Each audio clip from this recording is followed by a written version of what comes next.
Hello guys, this is fairbinaryoptions.com and we are continuing our Binary Options Academy projects on the website. So if you're going on www.fairbinaryoptions.com, you'll see that we are running a Binary Options Academy project, and for today I would like to take a look at the notion of an impulsive move or an impulsive wave. What is an impulsive wave, and how to treat binary options based on such a pattern. Now, it should be mentioned at the beginning that an impulsive wave is a five-way structure, so no more, no less than a five-way structure, and it looks something like this.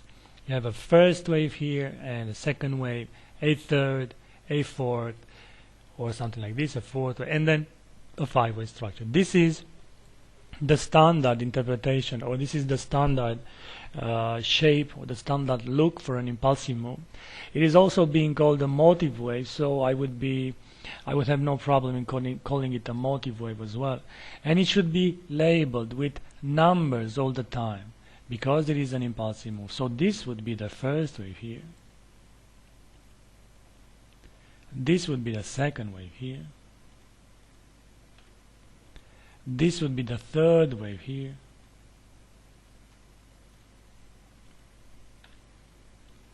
The fourth wave to the downside, or the second corrective wave if you want, and of course the fifth wave to the upside. 1, 2, 3, 4, 5, and at this moment of time the impulsive move is considered to be completed. So let's write here that this is an impulsive move, and at least this is a theory.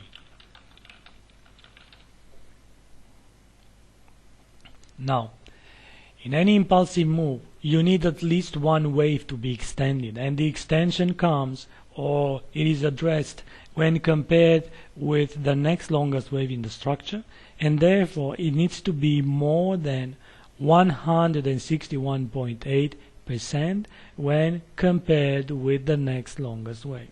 So the first thing to do is to go and measure the to go and look at the longest wave in the structure, in this case here the third wave, and then you need to take a look at the next longest wave between the first and the fifth one, and then to take 61.8 or 161.8 out of that wave. So you just take a Fibonacci tool and you do the math, and as you can see, this is the 161.8. Now, in order for this to be considered an impulsive move, the result out of this measurement, so the 161.8 level, needs to be bigger. I mean, the third wave needs to be bigger than this one. So basically, this one should fit in the third wave. As you can see, it fits. Therefore, the fundamental rule, or the fundamental or the most important thing to consider when looking at an impulsive move is satisfied. Without having an extended wave, that is a wave that is bigger than 161.8 when compared with the next longest wave, you don't have any extended wave. So let's write here that extended wave equals or needs to be bigger than 161.8% when compared with the next longest wave, and that is mandatory when looking for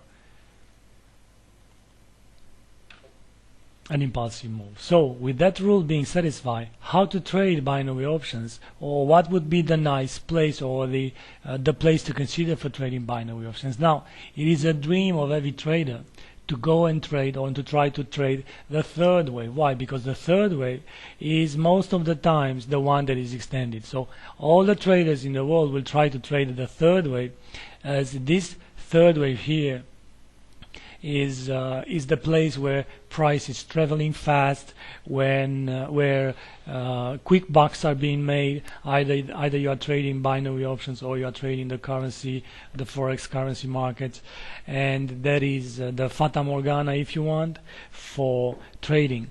Now, it should be mentioned that in an impulsive move, it is not only the third wave that extends. It may be a double extended wave, or it may be a first wave extension. So you should be aware of about all these possibilities that are shaping up in an impulsive move. Now, when you trade binary options, it's a totally different story. First of all, it depends very much on the expiration date, and second of all, it depends very much on the time frame that the pattern is appearing.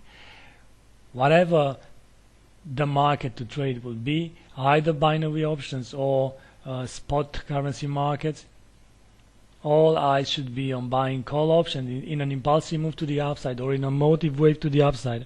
All eyes should be into buying call options in the second wave for the possible third wave advance, or to buy call options in the fourth wave for the possible fifth wave advance, or even when trading and finding a third wave that is already underway, buying call options in the middle of the third wave, because in an impulsive move the third wave needs to be an impulsive move on its own as well. Now, this is the Australian dollar US dollar 1 hour chart. We laid out a bit the theory for what is an impulsive wave or an impulsive move or a motive wave.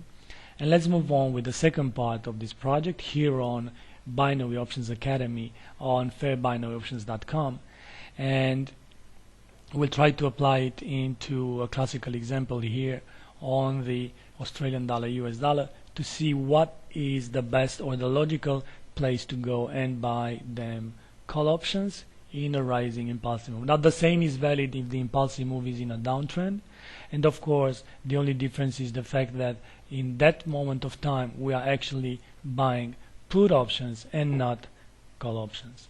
Thank you for being here. Keep in mind that this is fairbinaryoptions.com, and all these analysis and recommendations are possible due to the help of our sponsor here, Lioneye.